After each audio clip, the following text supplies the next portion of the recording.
gonna be okay as long as we stay together this way. When I see the news that we've seen in the last couple of weeks and even the past few years, it always seems like there's one disaster after another. And then whenever I come and sit in the quiet of the church, I think, what am I supposed to do? What has God in mind for me? How do I use my hands and feet to be His servant? And one of the ways is by being a part of the volunteer and mission teams. The team that I've served with most is the Altoona District Volunteer and Mission Team under the direction of Ron Hoover.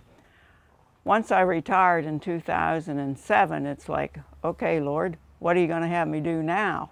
And so my first trip was in 2008, and we worked in Gulfport, Mississippi. And I helped paint a porch, clean up a bathroom, and a lot of other things. Anything that they would tell us to do, we tried to do it. When I come back from a trip, I'm usually tired for the first couple of days, but I'm also excited. And whenever I get to Sunday school, all I want to do is talk about what I did on the trip, you know, and who we met on the trip, and tell the stories of the people that are victims of the disasters and how God has worked in their lives. We can change the world. I never grew up going to church. Family never did. And then in 2006, Beth and I started attending church.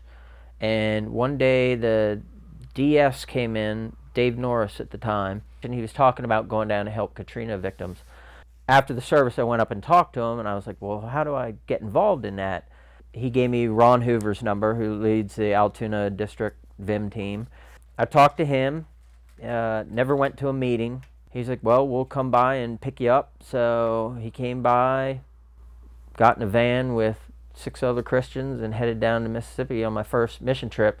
And I just remember thinking, you know, I don't know much about being a Christian, but I know how to fix houses. It was amazing. It was just, you know, a bunch of Christians being happy and joyful, working for free. And it was incredible. It was just, you know, helping these people and just the appreciation they had for strangers coming and helping them, and just the camaraderie with the other people. You know, I was, you know, a new Christian and, you know, tattoos, short hair and all that, but, you know, they accepted me like anyone else.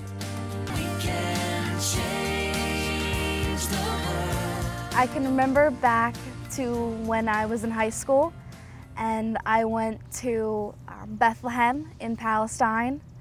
I went with my friends, which we got to share this amazing event together.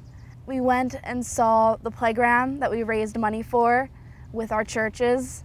We raised thousands of dollars to help build this little playground right in between the separation wall in Israel and the refugee camp.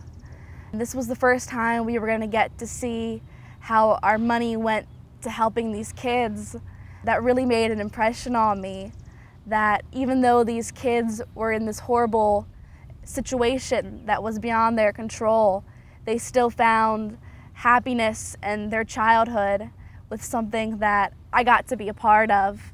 What's impacted me most would probably be working with kids in the Bahamas. When I was there for the past 7 months, I worked with about 20 to 30 kids on a weekly basis. I did their Sunday school. I was their teacher, and I was also their friend. Many of them didn't have electricity or running water in their homes, but they were so full of joy, and they were so happy just to be around me.